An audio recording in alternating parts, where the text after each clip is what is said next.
How many people do you know who have retired due to late-onset disabilities, and do you know if there are any treatments for them?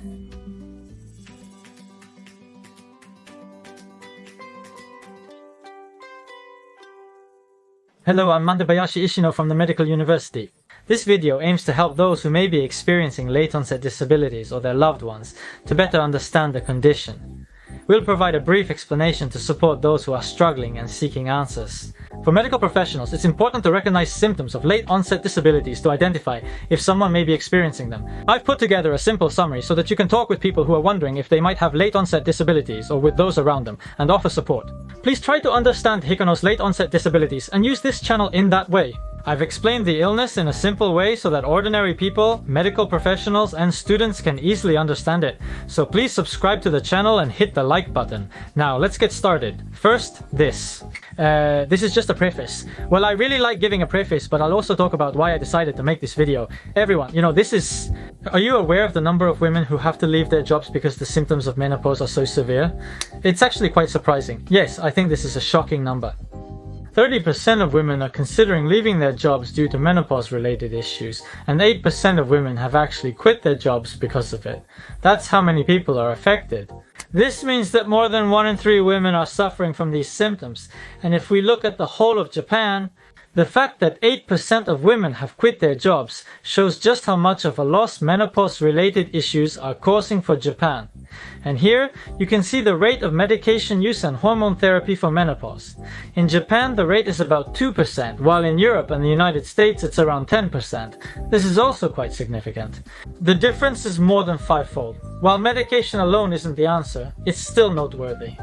I'll explain hormone therapy later. But when your body suddenly gets hot and you sweat a lot, many women feel quite embarrassed about it. Even though there are medications that can help with those symptoms, the fact that so few people are actually using them probably means that these treatments aren't widely known and that people don't really understand what menopause is all about.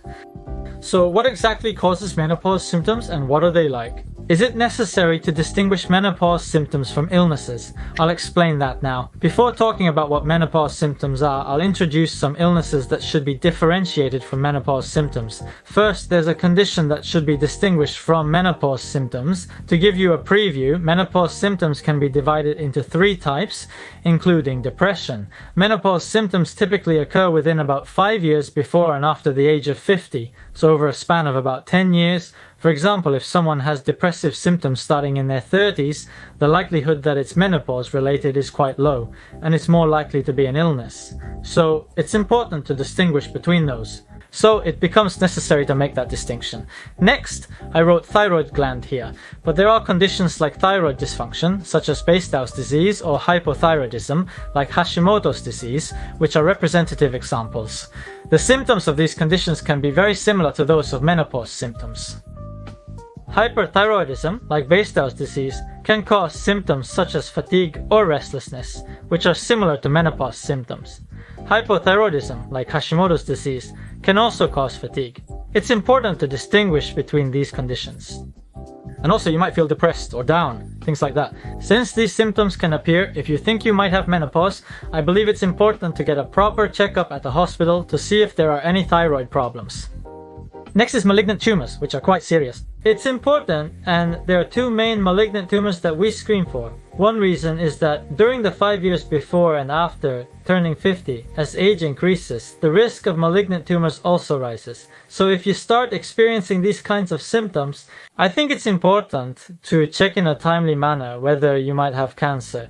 Another important reason is to thoroughly screen to see if your symptoms are actually caused by a malignant condition. For example, if you have a malignant tumor, you might feel more easily fatigued or experience dizziness. You might also experience symptoms like palpitations. These are possible, and you may also develop anemia. There are also malignant tumors, so in such cases it's possible that the symptoms really are similar.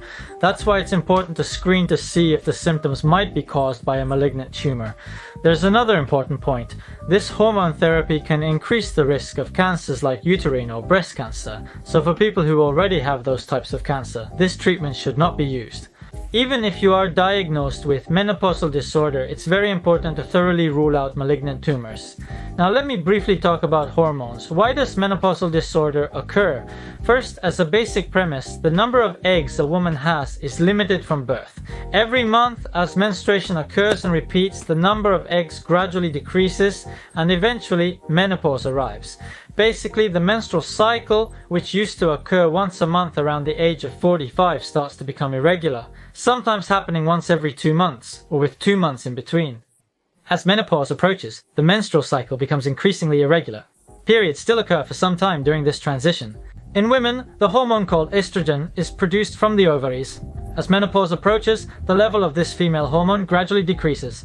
Because of this, a substance called gonadotropin, which is a kind of hormone, is affected. Hormones act in the opposite way to estrogen, so the hormone called gonadotropin increases. Because of this, changes like these occur. It is said that various symptoms appear because of this, so as I just explained, this can happen to all women. These symptoms are not a disease, and can occur in all women to varying degrees. Having these symptoms does not necessarily indicate an underlying issue. It's not something abnormal at all, but rather a symptom that everyone faces. So those symptoms, for those who are having a hard time, I think it's perfectly fine to actively go to the hospital and get some medication. As for the symptoms of menopausal disorders, I have divided them into 3 categories. There are 3 types: vascular nervous symptoms, psychological symptoms, and others. The first is vascular nervous symptoms. These are symptoms related to blood vessels or the autonomic nervous system. Please think of them as symptoms involving the blood vessels or the autonomic nerves. This is the most important one. Hot flashes cause your body to suddenly feel hot and start sweating profusely, which can be quite embarrassing for some people. These are the types of symptoms I'm referring to. These symptoms are characteristic and typical of menopausal disorders. Symptoms such as palpitations or dizziness are commonly referred to as. Others experience autonomic nervous system symptoms like heart pounding or fluttering, which are also mental symptoms. Some people experience all these symptoms simultaneously. Some people get irritable or, on the other hand, feel really down, can't sleep, or feel like they've been getting tired easily lately. Other symptoms include lower back pain, muscle pain all over the body, digestive symptoms like nausea, or a constant feeling of discomfort in the stomach. There are also symptoms that are hard to describe or pinpoint, like a sense that something is missing. This is a symptom called incontinence. Actually, this is also related to menopause. As the amount of the female hormone estrogen decreases, it can cause this issue. Inflammation in women can cause muscle shrinkage and changes in the shape of female organs, potentially leading to leakage, incontinence, and itching in the genital area. As female hormones decrease during menopause, the vaginal bacterial balance changes, weakening the barrier against external threats. This can cause symptoms like genital itching for some people. While these are some social aspects related to menopause, it's not something to worry excessively about. This information is easy to overlook, so it's crucial to remember these points accurately. I know I wrote a lot, but what are your thoughts? There are 3 types of treatments available, and I'll introduce them to you. The first one is Chinese herbal medicine. As an image, this is a mild medicine that works gently and doesn't have much resistance. That's what I think. Each has side effects, so be careful, but compared to other medicines, there are fewer side effects. And since there are a wide variety of types, you can choose the herbal medicine that matches the person's symptoms or change the herbal medicine as needed, which is quite helpful. We will prescribe it according to the order made, and since it is mild. The effects of herbal medicine may take over 2 weeks to be noticeable, so it might not be strong enough for severe symptoms needing immediate relief. Here's a brief introduction to the 3 most popular herbal remedies. Let me know if you'd like more details on any of them. I'll explain them one by one, but first the first one is for mild vision problems and poor eyesight. To put it simply, this one helps you wake up. It's like a remedy. So for example, you have energy, but you're excessively sweating, restless, and irritated. For such individuals, it helps with waking up while mildly suppressing those symptoms, which is the purpose of light tranquilizers.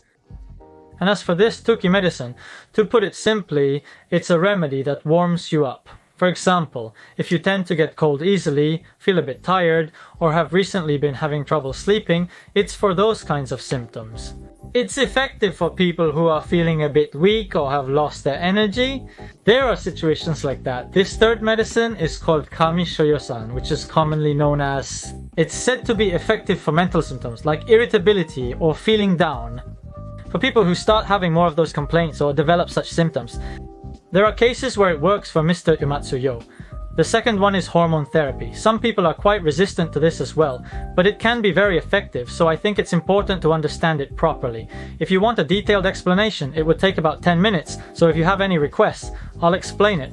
But to put it simply, it has a strong impression of being effective for hot flashes. For example, if you sweat a lot and can't go out in public because of it, this treatment can be very effective for those symptoms. As a recommendation, there are patches and sprays that are absorbed through the skin, so I recommend those. As for this hormone therapy, it's really about whether it actually balances things out. And it does balance things out. Treatment varies based on the stage, such as when periods begin to become irregular.